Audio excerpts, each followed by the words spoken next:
En nombre del Padre, del Hijo y del Espíritu Santo. Amén. Pater noster, qui es in celis, sanctificetur nomen tuum, adveniat regnum tuum, fiat voluntas tua, sicut in cielo et in terra.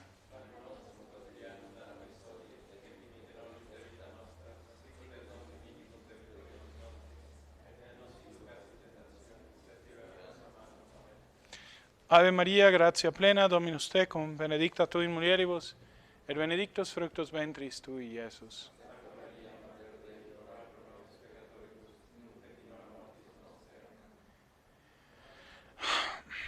Sancti Joseph, sede sapientiae, in nomine Patris et Filii et Spiritus Sancti.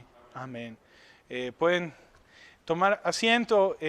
Muchísimas gracias por haber venido. Espero que esta plática pues les sirva para conocer un poco más acerca del pues lo que es el Adviento, que es una época del año, un periodo de la liturgia, ¿no? Un tiempo de la liturgia, pero también es como un tiempo en la liturgia donde meditamos un tiempo en la historia de la humanidad y que nos quiere preparar para algo, ¿no? Para entender qué es el Adviento, pues me gustaría que habláramos un poco de la historia de esta fiesta. Y al estudiar la historia de esta fiesta también entenderemos un poco más de nuestra liturgia y de lo que vivimos cada año, ¿no? En las celebraciones. Para empezar, ¿no? Cuando vamos a misa tradicional, a veces pues nos sentimos, y digo en general, yo pienso que hay pocas personas, sea el rito nuevo o el antiguo, que tienen una comprensión de lo que es el año litúrgico. Generalmente lo que pasa es que vamos a misa y pues nada más vemos que el sacerdote viste otro color. Si nos interesa un poco, pues sabemos que el color que está vistiendo pues marca un tiempo distinto, ¿no? Pero pocos tenemos nociones de cómo se establecen esos tiempos, por qué están ahí, por qué hacemos tal o cual cosa, ¿no? Una cosa que es muy recomendable para los que vamos a misa tradicional, pues es un misal. Entonces, un misal, ¿no? Un misal de mano que podamos llevar todos los días a misa o los domingos. ¿Por qué? Porque entre más nos familiaricemos en él, pues vamos a apreciar la profundidad de todas las oraciones y de todos los misterios que encierra la liturgia, ¿no? Y la verdad es que es un tesoro hermosísimo, y era el deseo del movimiento litúrgico. Entonces el movimiento litúrgico tenía el deseo no de cambiar, no de mutar, no de transformar, sino de conservar, pero hacer que los fieles tuvieran un mejor entendimiento de lo que es la liturgia. Y entonces el movimiento litúrgico empezó a promover que se imprimieran misales para que los fieles tuvieran el acceso, entonces el acceso a estas oraciones, a estas lecturas que están no al azar, sino cuidadosamente estudiadas, cuidadosamente en su lugar, ¿no? ¿Para qué? Para que nosotros pues no encontremos o que nos desvelen el misterio que están narrando, ¿no? Algunos piensan que el rito antiguo, la misa en latín o el rito tradicional, como le quieran llamar, es simplemente una traducción de la misa. Una misa es en latín y otra misa en español, pero eso es falso, ¿no? La misa tradicional es mucho más que simplemente una misa en latín. Es un rito, es una forma, es una ordenanza, una serie de oraciones, una serie de lecturas que tienen un orden específico y que tienen una razón, y que no se creó en un día, no se crearon en un café, ¿no? No fue un trabajo de algunos pocos que de repente se decidieron juntar en un café y escribir oraciones en servilletas, sino que fue un proceso que llevó muchos siglos, ¿no? Por santos pontífices, santos confesores, ¿no? Y poco a poco fue creciendo y se fue desarrollando este misal antiguo, ¿no? Tampoco fue, algunos dicen, ¿no?, que el misal antiguo pues fue simplemente un capricho de San Pío V, ¿no?, que de repente llegó Trento y codificó un misal de la nada. No, en realidad lo que hizo Pío V, o su intención, era proteger lo que ya existía. Era salvaguardar de los abusos que el luteranismo estaba promoviendo, ¿no?, y que seguirá promoviendo después del Concilio Tridentino. Y entonces, en realidad, este misal tiene la función de conservar lo que se había comunicado. Y entonces, ¿de dónde viene el Adviento? ¿Por qué celebramos el Adviento? Bueno,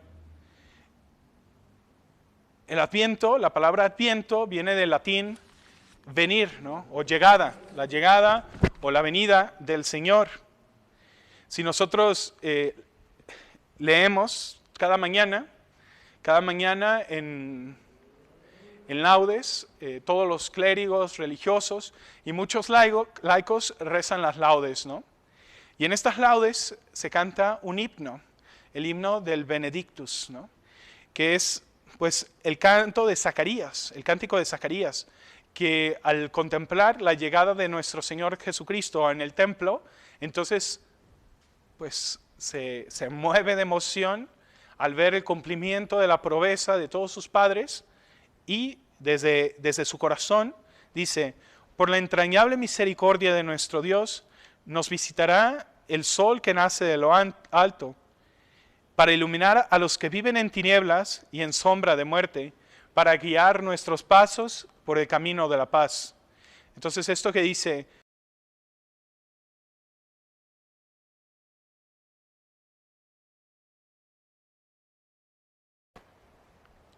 in quibus visitabit nos oriens exalto. In quibus visitabit nos oriens exalto. ¿Qué quiere decir? El este, ¿no? Oriens, el oriente, el este, es de donde sale. Entonces, en la ubicación es cósmica, ¿no? Todos los días, cuando amanece un nuevo día, entonces, ¿de dónde sale el sol? Del oriente. Entonces sale del este y viene a iluminar, ¿no? Y cada vez se va elevando más y va iluminando con más intensidad.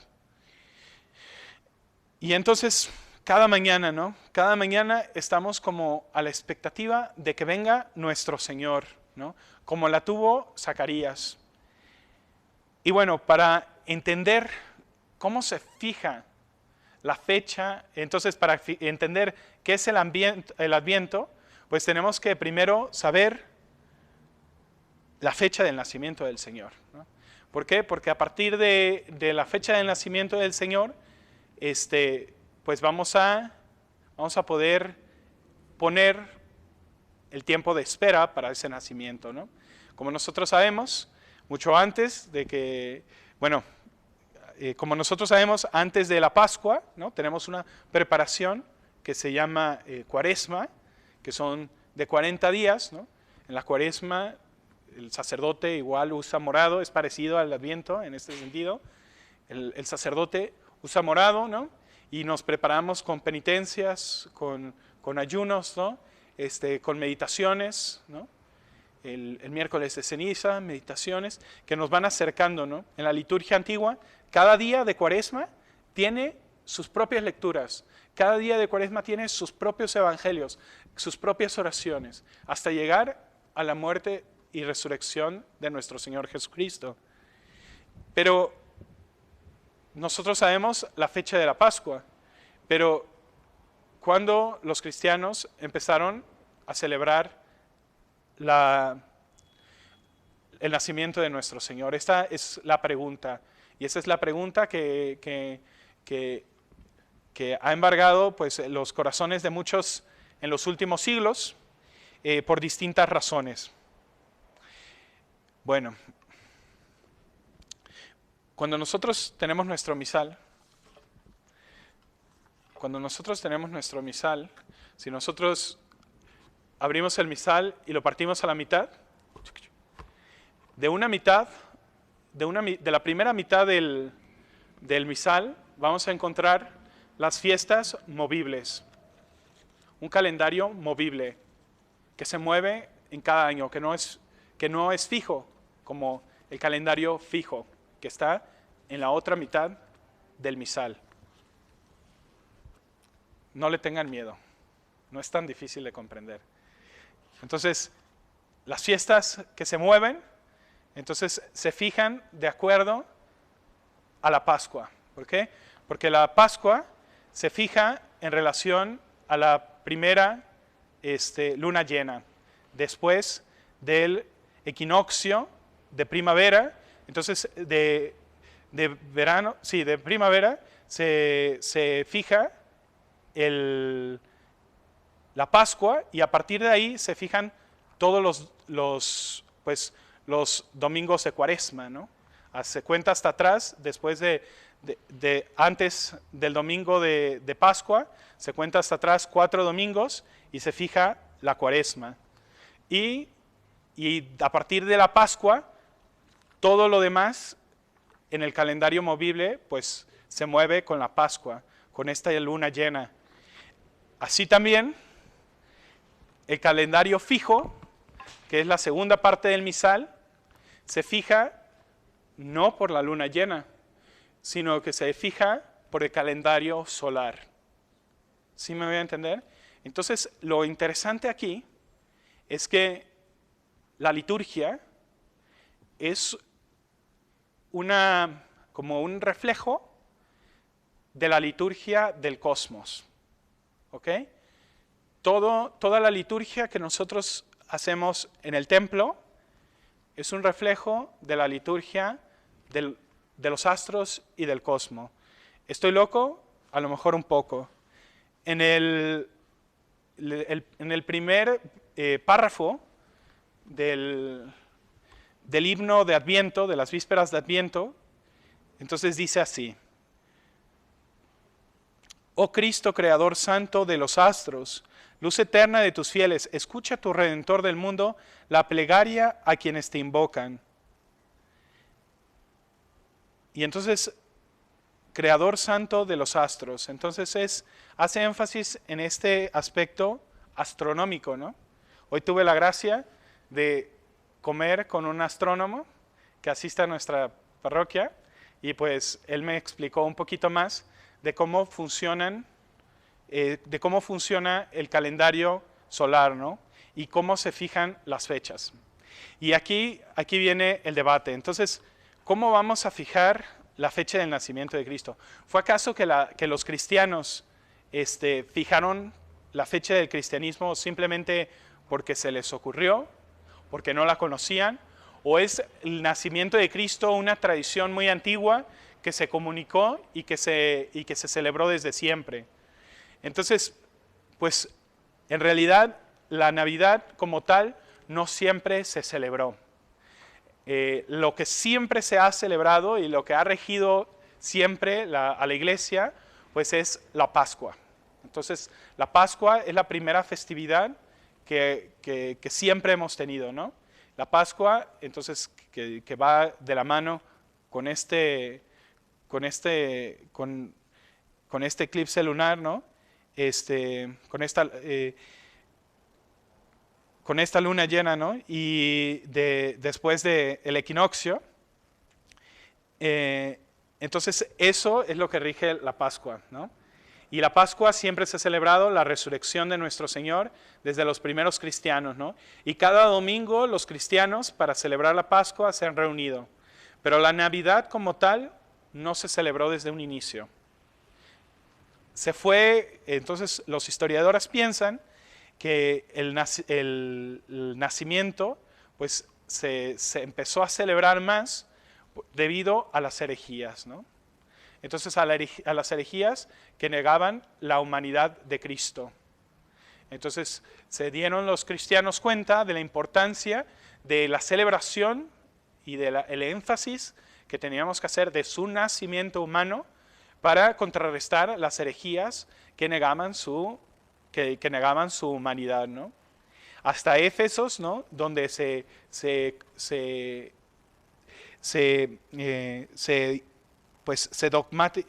proclamó el dogma de la maternidad divina, del Theotokos, ¿no? O sea, entonces, para proteger estos dogmas, estas verdades, entonces también litúrgicamente pues se dieron fiestas, ¿no? Se celebraron estas fiestas. ¿Y cómo se determinó el día del Señor? Entonces, la mayoría de los liturgistas modernos quieren decir que el 25 de diciembre se colocó ahí, ¿no? El nacimiento del Señor se colocó en el 25 de diciembre, no por nada más que para sustituir una fiesta pagana del sol, ¿no? Y entonces la mayoría de los liturgistas modernos pues van a llegar a esas conclusiones. Dice, se preguntarán por qué puso la iglesia una fiesta del nacimiento de Cristo el 25 de diciembre. La respuesta es muy sencilla. Entonces, por lo que a la fecha se refiere, se trata del solsticio de invierno y el día se llama en el calendario antíoco día del nacimiento del sol, es decir, Dios solar, con el título de un día del nacimiento de Sol Invictus, el 25 de diciembre. Entonces, esa es la fiesta del sol y entonces de repente, según esta idea, los cristianos llegaron y dijeron, la fiesta del sol, mira, hay que ponerle Cristo en su lugar. Pero al parecer no fue así. Al parecer la fiesta, según el cardenal Ratzinger, luego Benedicto XVI, la fiesta del 25 de diciembre no se determinó así, sino que se determinó debido al 25 de marzo. Entonces el 25 de marzo, los cristianos, muchísimo anterior a la fiesta de la Navidad, pues consideraban que el 25 de marzo había sido la Anunciación. Y entonces, los que dicen que el nacimiento de Cristo se instituyó en el siglo IV, algunos dicen que a finales del siglo IV, otros dicen que a principios, pues por estas fiestas del sol. Al contrario, Ratzinger dice, no es cierto. ¿Por qué? Porque ya desde el siglo III, de mediados del siglo III, ya se celebraba la encarnación de Cristo en el vientre de la Virgen María el 25 de marzo. O sea, si ya 100 años antes ya se estaba celebrando la Anunciación el 25 de marzo, entonces ahí entra la conexión con el 25 de diciembre. ¿Sí me voy a entender? No era tanto la razón de la fiesta del sol, sino era más bien el 25 de marzo. ¿Qué es el 25 de marzo? El 25 de marzo es también fecha de equinoccio. Y entonces el 25 de marzo los cristianos consideraban que no solamente había sido el día de su nacimiento, pero también estaba conectado con la Pascua, su nacimiento, la Pascua, y entonces, de acuerdo a algunas tradiciones africanas, incluso la creación del mundo. Entonces, el nacimiento de Cristo no está tan relacionado al sol como lo está a la creación del mundo. Sí tiene algo que ver. ¿Por qué tiene algo que ver? Porque si tú cuentas 9 meses después 9 meses después del 25 de marzo, que sería el tiempo que nuestra Santísima Madre estuvo en espera, pues llegas al 25 de diciembre. Y entonces la fecha del 25 de diciembre se dispone por la fecha de la Pascua, del 25 de marzo, que es la fecha que corresponde a los 9 meses de que nuestro Señor estuvo en el vientre de su Santísima Madre para nacer un 25 de diciembre en el solsticio de invierno. Ok, entonces voy a tratar de explicarles lo que me explicó Luis López, el astrónomo, para que entiendan lo que yo estoy tratando de entender, ¿ok? Entonces, tenemos el sistema solar, ¿verdad? Y todos los planetas giran en torno al Sol. No giran en círculo, sino giran en elipses. Entonces giran en elipse. Y así también el planeta gira en una elipse, ¿ok? Pero ¿qué pasa? Que el planeta, cuando gira alrededor del Sol, no gira de una manera así como si el polo norte está derechito y simplemente gira en el elipse así, ¿no? Y está el polo norte no está mirando hacia arriba perfectamente, sino que hay una inclinación porque el polo norte está mirando hacia la estrella polar. Y entonces el polo norte, cuando gira alrededor del Sol, entonces lo hace de una manera como estando en diagonal. ¿Ok? Y en parte a este movimiento de la Tierra, entonces se determinan las estaciones del año. Y en relación a esto también se determinan los equinoccios y los solsticios. Lo que es interesante es que las fechas del calendario, las fechas litúrgicas del calendario, corresponden casi perfectamente con los equinoccios y con los solsticios. Ahorita vamos a ver cómo. Entonces, por una parte, tenemos los solsticios. Los solsticios son cuando la Tierra está girando alrededor del Sol, pero como está inclinada, entonces en una parte de la Tierra está más cerca al Sol y otra está más retirada. Y por lo tanto, en la parte que está más cerca, entonces el Sol pega con más intensidad y la parte que está abajo, el Sol pega con menos intensidad, lo que crea el efecto del verano y del invierno. Entonces, cuando el Sol está en el solsticio de verano en el norte, va a estar en el solsticio de invierno en el sur, ¿no? Y cuando el Sol y cuando la Tierra está en posición de solsticio de verano en el norte, de invierno en el norte, está en verano en el sur. Ustedes me entienden. Pero aquí la cosa es esta. Entonces, lo hermoso de todo esto es que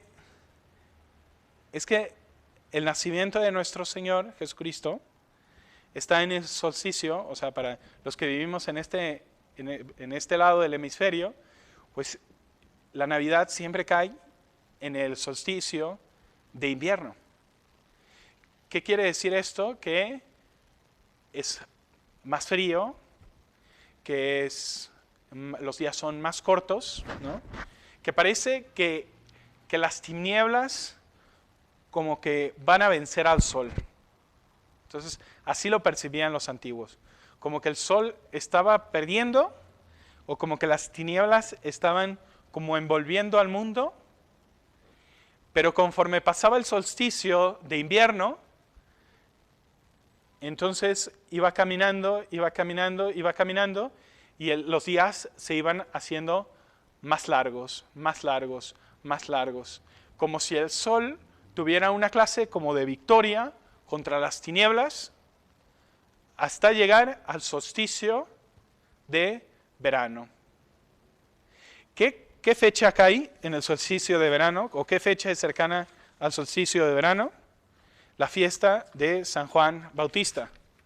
Entonces, ¿quién es San Juan Bautista? Pues es el precursor de nuestro Señor, ¿no?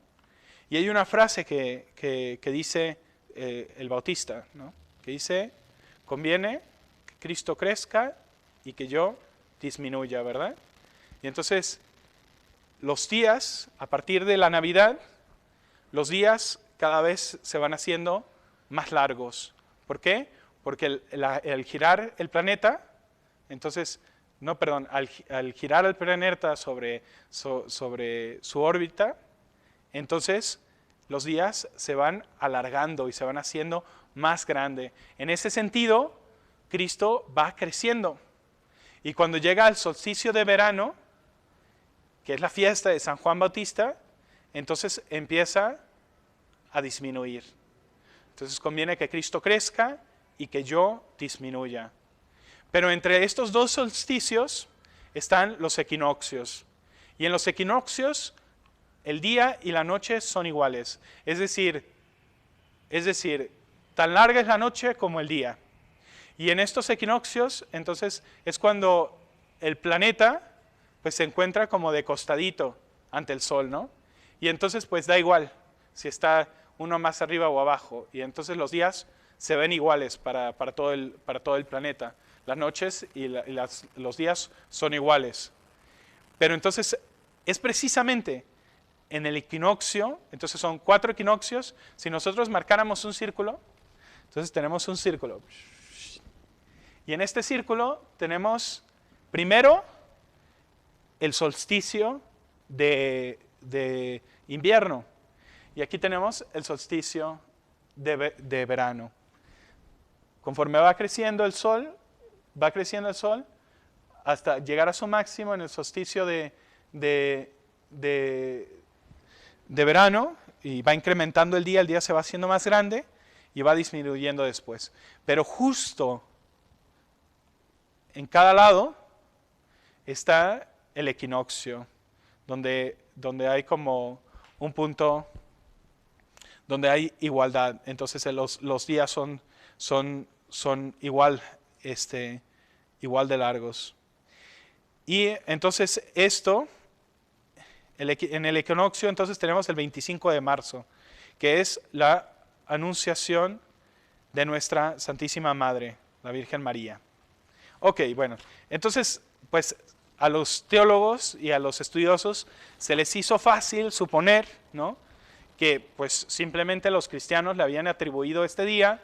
¿Por qué? Porque eran las fiestas del sol. Juliano el Apóstata, queriendo destruir el cristianismo en su persecución contra el cristianismo y queriendo acabar con los cristianos, empezó a promover la fiesta del sol y empezó a promover los dioses paganos, tratando de restaurar la religión pagana justo en el tiempo donde se empieza a celebrar con más énfasis la Navidad, ¿no? Entonces, pero según Benedicto XVI no fue tanto esto, sino fue más bien el hecho mucho anterior de que la encarnación de nuestro Señor en el vientre de su Santísima Madre y su nacimiento se celebraban el 25 de marzo, 9 meses antes. ¿Y por qué entonces había quienes decían que se había fijado el 25 de diciembre por las fiestas del sol? Bueno, la razón es que el calendario más antiguo que tenemos de los santos, o el martirologio, o calendario más antiguo que tenemos de los santos, data del 354.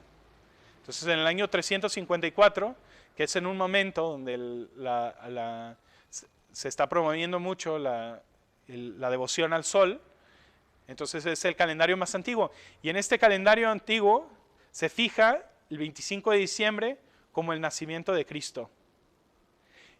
Entonces, al estar esta fecha, están distintas fechas de los nacimientos, dice, en la octava calenda de Januario está Natus Christus in Bethlehem Judee. Entonces, la octava calenda de Januario es equivalente al calendario moderno, al 25 de diciembre. Y luego, el 13 calendas febrero, Fabiani in Calisti et Sebastiani in Catacumba. Y luego, el 12 calendas de febrero, Agnetis in Nomentana. Y así hasta llegar a las terceras calendas de Martías, Natale Petri de Cátedra, la cátedra de San Pedro. O sea que ya desde esas épocas se celebraba la cátedra de San Pedro. Finalmente, pues ya para no hacer tanto rollo, pues se celebra el 25 de diciembre. Y todo está conectado a los astros. Todo está conectado a los astros. Entonces, cada año litúrgico que vivimos, lo vivimos con esta cosmovisión cósmica, con esta visión cósmica. Que toda la liturgia de los astros está conectada a la liturgia de la iglesia, del templo, ¿no? Y la vida de cada cristiano, entonces dice el Concilio Vaticano II, ¿no?, que la misa es el centro y el culmen de la vida cristiana, ¿no? Pues es que toda nuestra vida surge de la misa como una liturgia que está conectada con toda la liturgia astronómica y que rinde culto a Dios y que le rinde gloria, ¿no? Y Ratzinger dice, pues es que no es tanto el sol, en realidad es la cruz y la creación. La cruz y la creación. Contrario, entonces Ratzinger, el cardenal Ratzinger, luego Benedicto XVI, no solamente contradice a muchos liturgos en esta asignación de la fecha del 25 de diciembre y sus razones, sino que también contradice los motivos del Adviento y de la fecha, y de los motivos de la fecha. ¿Por qué? Porque para estos hombres liturgos, pues la fecha se pone por el sol, por la importancia del sol, que tiene un carácter un poquito más pagano. Pero para el Papa Benedicto, el 25 se coloca en esa fecha, 25 de diciembre, está más conectada al 25 de marzo, que a su vez está más conectada con la creación del mundo. Entonces, el papel de Cristo, además de ser, sí, la luz del mundo, y este sol que vence a las tinieblas, es todavía más el que recrea a todo el mundo, ¿no? Y por eso es tan importante la fiesta que celebramos hoy. Entonces, tenemos dos calendarios.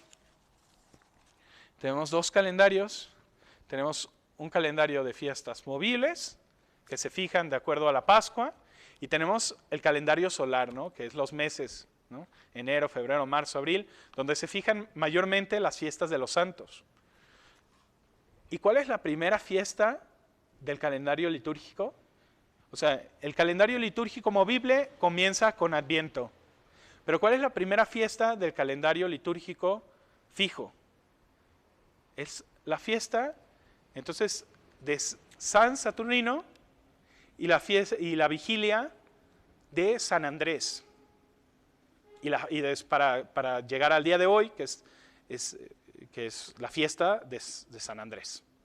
Entonces, ¿por qué la fiesta de San Andrés está aquí? Bueno, es que murió en esta fecha. Sí, claro, pero hay más razones. De acuerdo a los litúrgicos modernos, es simplemente una coincidencia. No tiene ninguna razón de ser.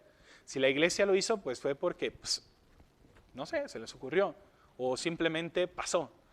Pero si leyendo a Benedicto XVI, leyendo las lecturas de la misa, nos damos cuenta que la fiesta de San Andrés es la primera. ¿Por qué? Porque marca con la cruz. Entonces San Andrés muere crucificado.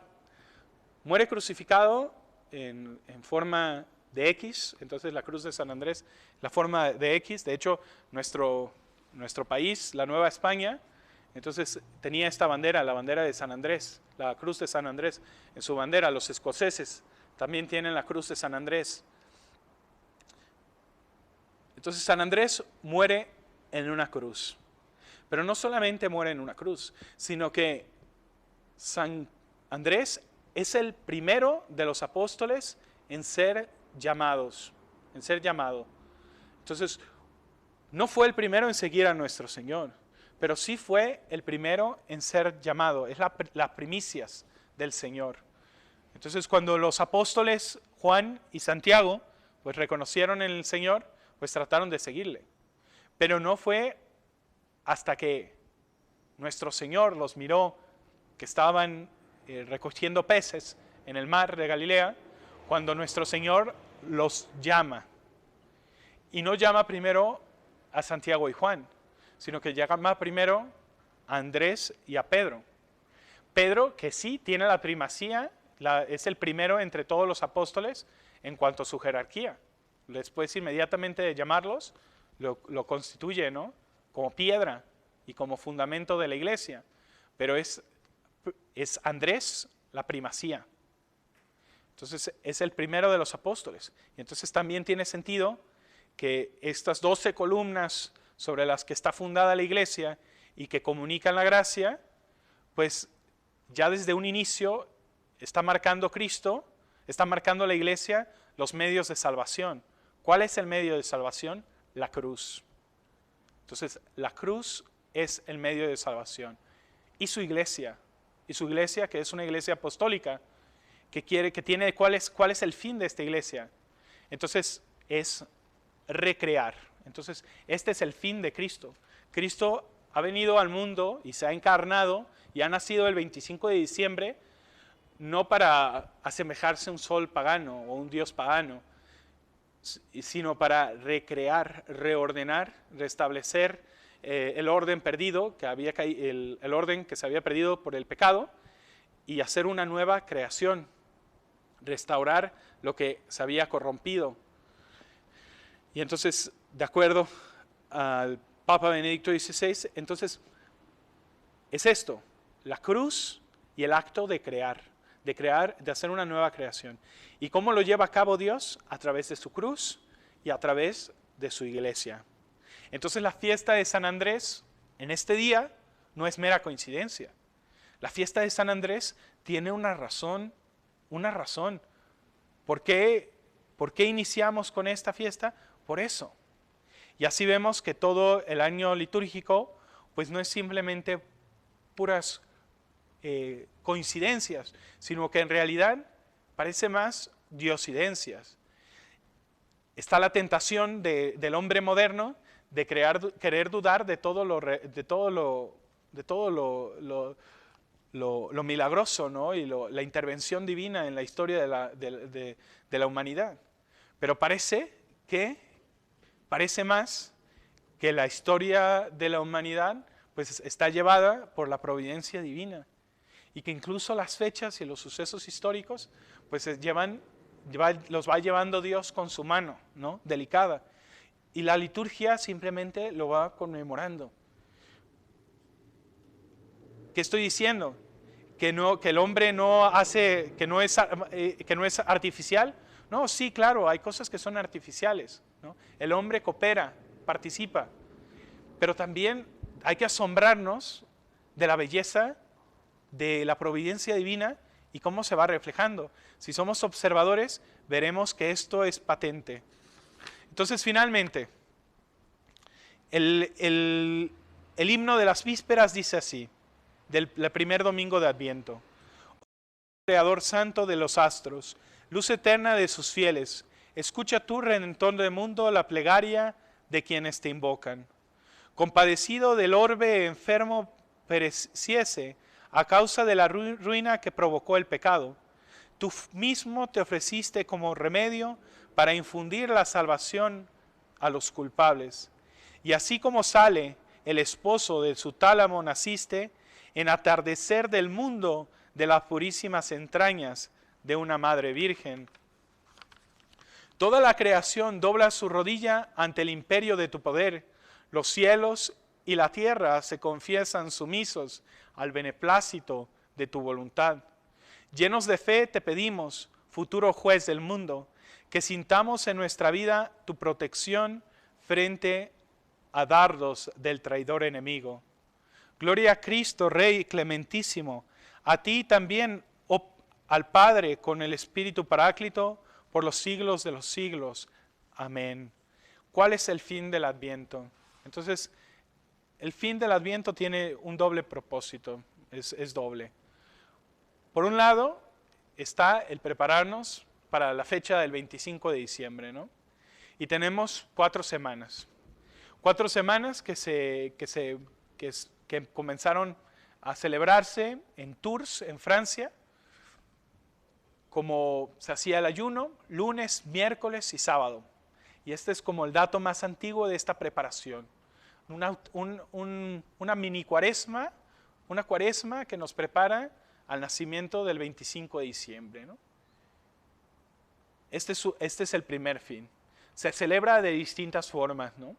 En el Oriente, pues en realidad la fecha se fijó el 6 de enero. O sea, en el Occidente se fija el 25 de diciembre y en el Oriente el 6 de enero. Uno hace énfasis en la encarnación de Cristo, en su encarnación, su divina humanidad, y la fiesta oriental de la Epifanía hace énfasis en la adoración de los reyes. ¿Por qué? Porque Epifanía es la manifestación. Cristo no solamente se encarnó, sí se encarnó, pero se ha manifestado a todas las naciones como su Salvador. En el Oriente no se celebró tanto como una cuaresma como tal. Se celebraban 6 semanas anteriores y no tenía relevancia litúrgica, sino que era más el ayuno. En el Oriente, en la iglesia griega, entonces los ritos griegos y del Oriente, se enfatiza más el hecho de que Cristo ha nacido de sus padres. Y entonces, más que ser una preparación de penitencia, es una celebración de los padres del Antiguo Testamento, de los padres de Cristo, de los que lo antecedieron. En el rito de Ambrosio, que es en Milán, el rito ambrosiano, lo celebra igualmente, no de una forma litúrgica, también con el rito hispano-mozárabe, no lo celebran tanto como litúrgico, sino con este mismo ayuno de 6 semanas anteriores a la Navidad. Finalmente, entonces es en Roma, en el occidente, también en Francia, ¿no? con San Martín de Tours y con la iglesia de Tours, que se establecen estas 4 semanas anteriores y que también van acompañadas de una liturgia. Y es entonces en el occidente donde hemos fomentado este aspecto litúrgico y penitencial para preparación del 25 de diciembre. Pero bueno, entonces el primer fin del Adviento sí es la preparación del 25 de diciembre, pero no es el único. Entonces la preparación del Adviento es también una preparación para la última venida de nuestro Señor Jesucristo. Por eso el Evangelio del primero domingo de Adviento pues ya nos prepara con la noticia de la segunda venida de nuestro Señor. ¿Qué quiere decir esto? Entonces, ¿cómo debemos de prepararnos para la venida de nuestro Señor? ¿Qué es lo que...? O sea, podemos equiparar, podemos poner la primera venida del Señor y la segunda venida del Señor. En la primera venida del Señor, pues nuestro Señor vino pobre, ¿no? Humilde, escondido, ¿no? De alguna forma. Pero nosotros sabemos, por la manifestación que nos ha hecho nuestro Señor, por su revelación, que en su segunda venida Él vendrá lleno de gloria, a juzgar a los vivos y a los muertos. ¿Cómo debemos de prepararnos al 25 de diciembre? De la misma forma que nos prepararíamos para el juicio final. ¿Cómo nos preparamos para el juicio final? ¿Cómo te prepararías para tu muerte? O sea, que el Adviento debe ser un momento de preparación para la venida de nuestro Señor, para el encuentro con nuestro Señor. Y esa es la manera en que tenemos que disponer, ¿no? ¿Qué tenemos que cambiar? ¿No? A lo mejor tenemos que perdonar a alguien, a lo mejor tenemos que liberarnos de las cadenas de los vicios, a lo mejor tenemos que liberarnos de las cadenas de los apegos del mundo, de nuestros bienes materiales, ¿no? Si tenemos un apego desordenado, desapegarnos de las cosas del mundo que nos distraen de nuestro último fin. ¿Cómo te prepararías si te dijera que el 25 de diciembre vas a morir? ¿Qué harías? ¿No? Obviamente irías y te pondrías en amistad con aquellos que están en enemistad, ¿no? Tratarías de pagar tus deudas, ¿no? De no tener nada que pueda después preguntarte nuestro Señor en su juicio, ¿no? Entonces, el Adviento pues es una preparación no solamente para meditar el nacimiento, sino ya es una preparación para nuestro encuentro con el Señor en su segunda venida. Entonces, pedimos a Dios que algo de esto pues nos sirva, ¿no? Y que transforme nuestro corazón.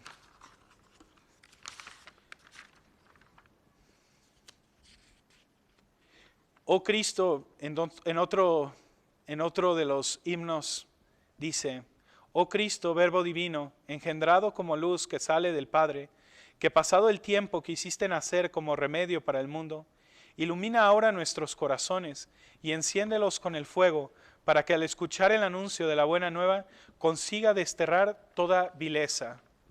Y así, una vez que hayas examinado como juez lo íntimo de nuestras conciencias, premiando con el reino las obras santas y buenas y dando su merecido a las malas. Entonces vemos esta connotación del juicio en el Adviento. Que no nos sintamos angustiados al fin por los males según lo que merecen nuestras culpas. Antes bien, haznos conciudadanos de los santos para siempre en el cielo. Gloria a Cristo, Rey clementísimo, a ti, y también al Padre en el Espíritu Paráclito, por los siglos de los siglos. Amén. En el nombre del Padre, del Hijo y del Espíritu Santo. Amén.